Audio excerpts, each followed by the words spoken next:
এমন একটা ছবি করতে চাই যেখানে আমাদের মেগাস্টার শাকিব খান আছেন। আমার কাছে তো অবশ্যই এটা একটা স্বপ্নের মতো। যারাই আসলে সিনেমাতে কাজ করতে চান তাদের তো অবশ্যই একটা স্বপ্ন থাকে আমাদের মেগাস্টার শাকিব খানের সাথে কাজ করতে।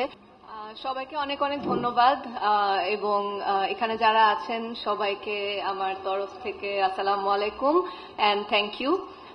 আমার মনে হয় আমার নিজের আসলে খুব একটা বেশি মানসিক চাপ নিতে হয়নি, কারণ আমি এত সুন্দর একটা টিম পেয়েছি।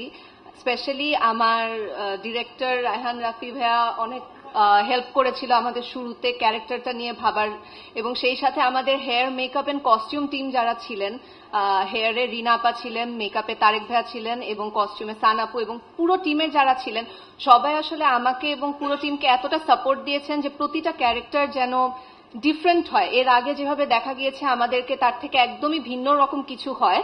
সো আমার আসলে খুবই বেশি মেন্টাল কোনো প্রেশার নিতে হয়নি, সবকিছু আমার জন্য আমার টিমই করে দিয়েছে। অবশ্যই আমার কাছে মনে হয় যারাই আসলে সিনেমাতে কাজ করতে চান বা বড় পর্দায় কাজ করতে চান তাদের তো অবশ্যই একটা স্বপ্ন থাকে আমাদের মেগাস্টার শাকিব খানের সাথে কাজ করতে। এবং এর আগেও আমি বিভিন্ন জায়গায় বলেছি যে আমি যখন বড় পর্দায় কাজ করব আমি এমন একটাই ছবি করতে চাই, যেটা তখন অবশ্যই নাম উল্লেখ করে বলিনি, কিন্তু এমন একটা ছবি করতে চাই যেখানে আমাদের মেগাস্টার শাকিব খান আছেন, এবং এমন একটা ছবি করতে চাই যেটা বাণিজ্যিকভাবে সফল হবে বা হওয়ার সম্ভাবনা আছে। সো আমার কাছে তো অবশ্যই এটা একটা স্বপ্নের মতো, এবং আমি আসলে ফিল করে আমি খুবই লাকি যে আমি আমার প্রথম সিনেমাতেই এরকম বিশাল বড় অ্যারেঞ্জমেন্টে কাজ করতে পারছি। আলফাই, চরকি, এসভিএফ মানে সবকিছু মিলিয়ে একটা কাজ করতে পারছি এবং এত সুন্দর বড় একটা টিমের সাথে কাজ করতে পারছি।